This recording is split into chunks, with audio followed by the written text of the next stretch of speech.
what is parrot hormonal behavior? Because I think a lot of people confuse biting with hormonal behavior. So let's talk about that some so that hopefully you have a better understanding of whether your parrot is biting or being hormonal and how to handle that. Hey guys, I'm Kaylin, the author of The Parrot Bliss Bond, Get to Know African Gray and Cape Parrots, and my new book, Feathered Splendor. Feathered Splendor is a picture book with 40 different species of parrots, full color, very awesome. Let's talk about biting first, and I guess we'll talk about jumping too. This is Phoenix, my white-bellied kike. Now, parrots, if you don't know, they experience the world like Phoenix is doing right now with their beak. It's like another hand. Kikes are monkeys, so she keeps flying around. Get on my shoulder. You want to get on my shoulder? And because they experience the world with their hand, they will put their beak on everything. You just saw her putting her beak on me. That wasn't biting. It wasn't hormonal behavior. It's just experiencing things, huh, sweetie? It's just getting around. It's just having fun. It's just being out and about. Biting, when a parrot's young, one of the things about biting is that they often, come here. They often are, now there's a little bit of biting. She's like, stop taking me off of the phone. That's a little bit of biting. When they're young, they're learning about their beak, kind of like a puppy teething. They are telling you they want to be fed. They are, not necessarily meaning to use biting in a defensive, mean way. And I find that a lot of people kind of confuse that, especially when they have a young conure. Young conures, like green cheek conures, tend to do that, but other Puria conures do as well. Puria conures are related to green cheek conures. They're crimson-bellied conures, they're black cap conures, they're blue-throated conures, conures like that. So that's not necessarily biting, and when they are biting, like Phoenix has now bitten me a couple of times. I showed you last time, and she just bit me, and now she's, I don't know if that was a bite. Nothing's cutting me, so she's not hurting me. So biting isn't necessarily a mean aggressive thing, right? And so we kind of have to distinguish between sort of like teething and learning about biting versus just kind of exploring the world. Phoenix is a year old, so she's not young. She's not necessarily asking me to feed her, but she is just sort of, experiencing things with her beak. And then we have the third category, which would be hormonal behavior. Hormonal behavior is aggressive behavior. I want you to think of hormonal behavior as the mama bear, and it can also be papa bear, who is defending their eggs or their nest because, like you, they will defend their young at like any cost kind of thing. This tends to be, it's very different. It's very, very different.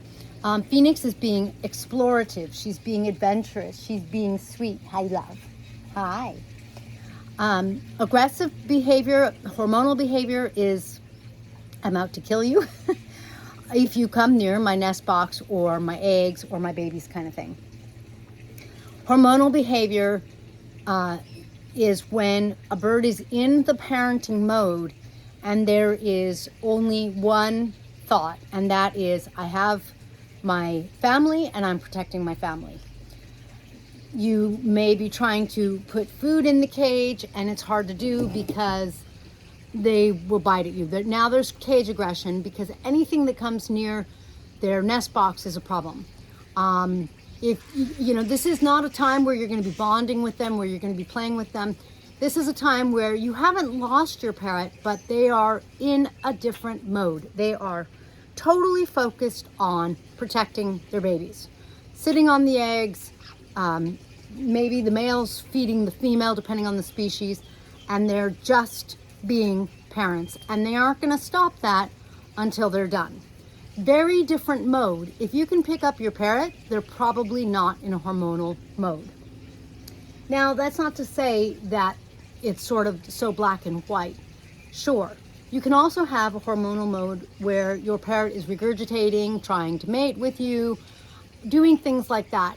And to discourage that as best you can, a few things you can do is, number one, make sure you're only petting their head, because petting the back or wings is going to stimulate them.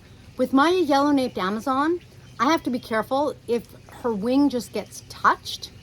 Like if I'm moving and my arm just touches her wing like that, it's enough that she starts to want to mate. And I'm like, I'm not petting you. I hardly touched you. And it sets her off. It sets her into that mode. However, she isn't aggressive. She's just amorous. So watch where you pet your parrot. Watch their diet. I've talked about that before. Make sure you're not doing heavy seeds.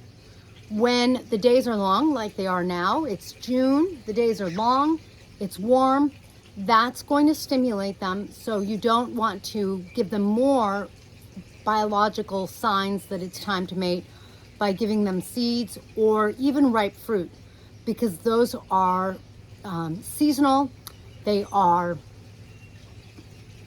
high energy, and they're perfect when you are going to have babies. Not that parrots really eat fresh, sweet fruit, because there's larger primates, larger animals that are not going to let them have the fruit. The other animals are going to get to it first.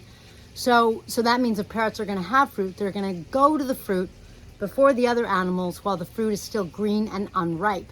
So if you want to give them fruit, make sure you're giving them green and unripe. So the petting, the diet, these are going to make a difference. I have a bat box right there. A bat box means that you could see the dark shadow there, and that's because there's no bottom. So there's a perch so that there's no one out here right now. That's why the door's open.